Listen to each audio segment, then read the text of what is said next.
Hey guys, I'm Matt One Adventures, and we're back on the camper today. See here.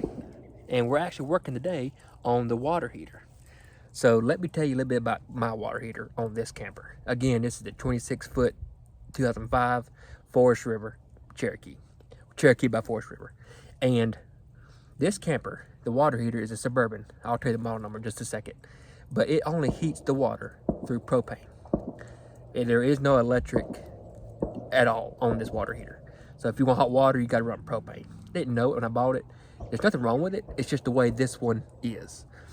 I'm not crazy about that, mainly because I wasn't crazy about a gas running in my camper all the time when I'm in it. And two, propane's expensive. So I bought a conversion kit off Amazon, and I've done some research on it, and it supposedly will convert this also from propane to electric. But first you got to do is take out your nano rod and the plug. That's where this heating element is going to go. And I'll show you that in just a minute.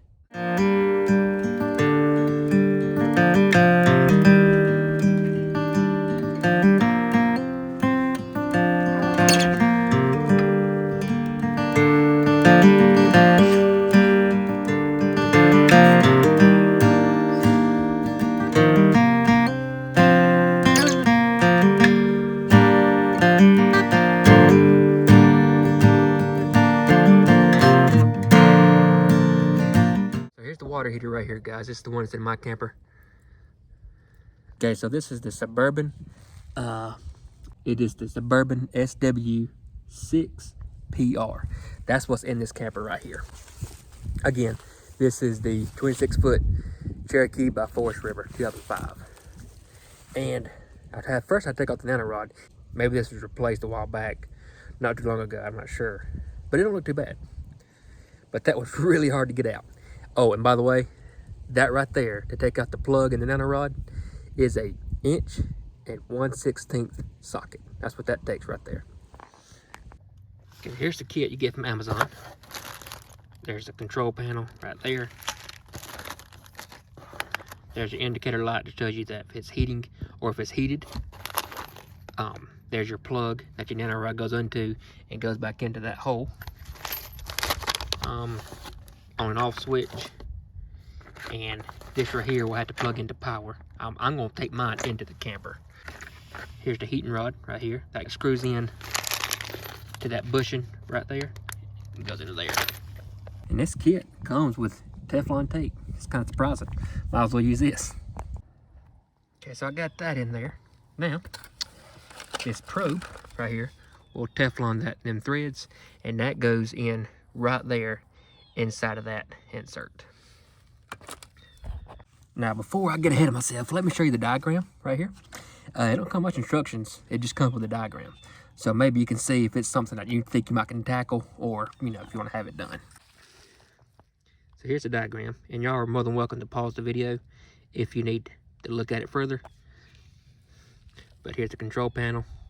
There's the indicator light, off and on switch, power connector, the ground, and the probe, the actual heater itself. All right, so I got this in here. So that's done. That's sealed, well, Teflon taped, so that should be good. And here's your 2 leads, or your 3 leads coming off. 2 leads with a tag on. Now, tightening that up wasn't too bad, because I could use a socket. But tightening this up, if it'll focus there you go, was a little tough. So what I done was I stood up, laid down a wrench like that right there, and took another wrench, clamped it onto this like that, and turned it that way. And I do believe that's going to be good, tight enough, because I got it tight as it would go with using those. Now my 2 wires I got coming off of the probe there, the heater element, I went ahead and duct electrical taped all of it. So that way, if they get dinged up in here or anything, it would be okay. And I put a hole right here. That hole is a 3/8.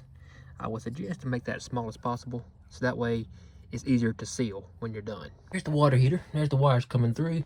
Yeah, 3/8 hole. If you wall it out a little bit, will work perfect. Little tight, but that's okay, because you will have to seal this hole up right there once you're done.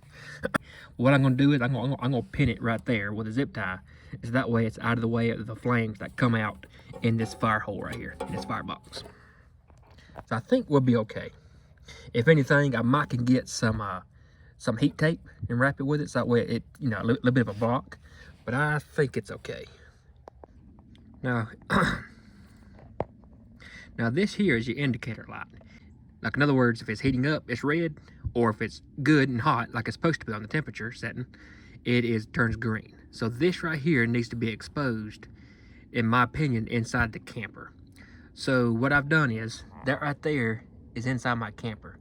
And I will show you that in just a minute. But something I did do, so I took my drill bit right there, and I temporarily made a hole right here in the cardboard. So that way, I knew what size to make it, so it fit perfect, so I didn't make a mistake on my actual inside of my camper.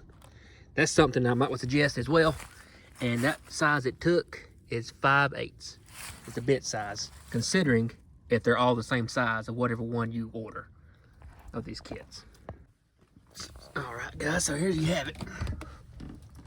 I do not have power under there where the water heater is, like actual plug-in, like a 110, because it's only propane. So I did have to come through in the camper and plug it in. But if I just take this here and make this neat, I don't think it'll be all that bad. Honestly, if it is, I mean, there ain't much I can do about it to have the water heater like I wanted it to. But that's how that worked. So I mean, yeah, this is inconvenient, but at least you can make it as neat as you can. And you know, that'll light up when it gets power. And I think it's about the best we could do. Okay, so that's all of the running the wires that I have to do. Now it's basically all involves under here in this cabinet, just wiring everything in. So that's the hard part I was really wanting to get done. So right now it's Saturday evening, about 4:30, and I'm probably gonna call it for the day. I just wanted to get this done because this is what I was dreading the most. So, but let me show what I got so far. Okay, so there's them wires that run through there. Here's the power cord right here. This is these wires. Here is the indicator. These wires are right here. And that's all they're running. So thank goodness. And I will take this is the on and off switch. I'll probably take some like double-sided tape, put this neatly somewhere up here maybe, something like that. And we also have this to wire in. This right here controls your reset and your temperature, and some other controls. That's got to mount in there too somewhere, but we'll figure it out. Now on this electrical piece, there's the reset, and here's the temperature. Let me show you. You can see that it goes all the way up to 150. That's pretty hot. Now I'm gonna mount this up there, and there's only two wires that come to this, one over here and one over here. So that's not too bad. Okay, so now's the time to get the wiring diagram out. I actually put all this together with this right here last night, sitting in the living room, just so I kind of have not really a memory of doing it, but just have a feel for it, how it goes. It took about 30 minutes to put it all together in the living room, so maybe if I can stick that time now, I'll be doing good. All right, so I'm back up here at the camper here. I got it moved and got it plugged in just to see if all this is going to work. Now, I didn't show me plugging everything in because it's a lot. I mean, it is a lot to plug in, but I will show you some things about it that will make it easier for you if you're interested in doing this. So let me show you that.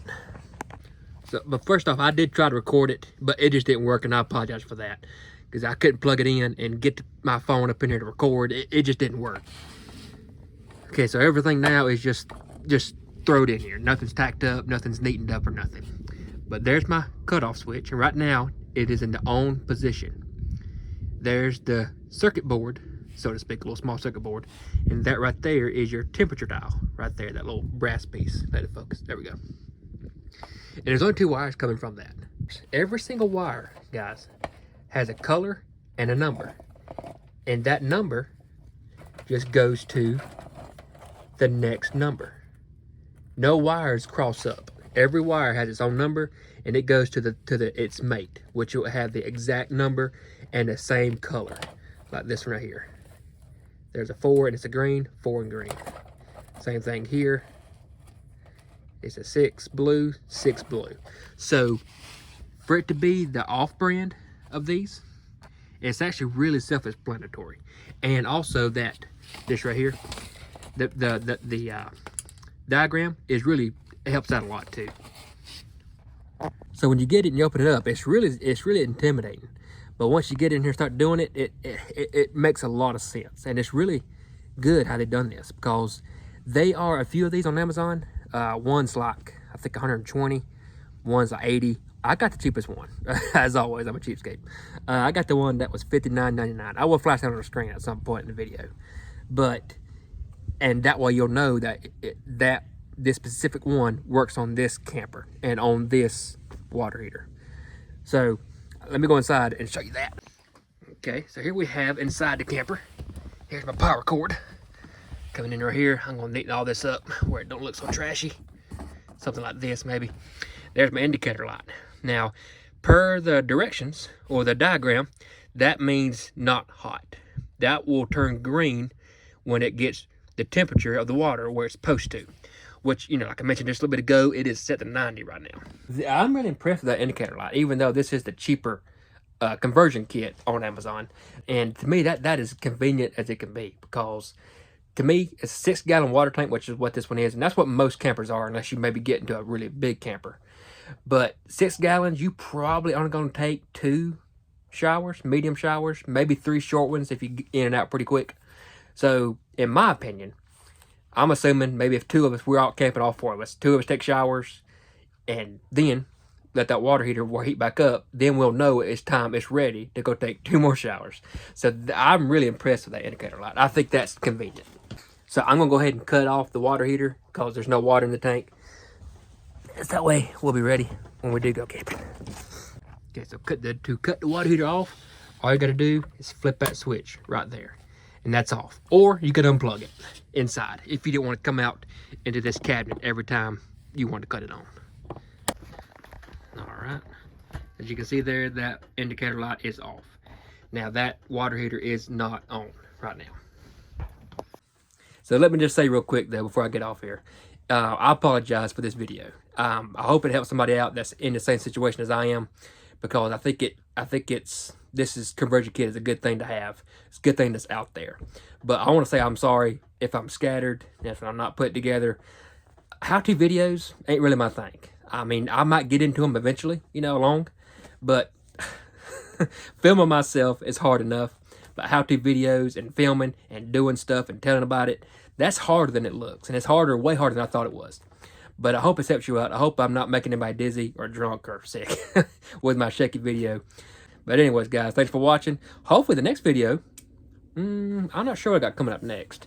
I think I may have a coyote hunt coming up next. Don't hold me to it. Don't hold me to that at all. But that's what I'm hoping. I'm hoping to have maybe a coyote hunt next. I hadn't done that in about a year. I'm looking forward to that. But maybe the next one will be camping. Anyways, guys, I hope this helps you out. Please give me a like and subscribe. It does help me out, and I do appreciate it. As always, see you on the next one, guys. Bye.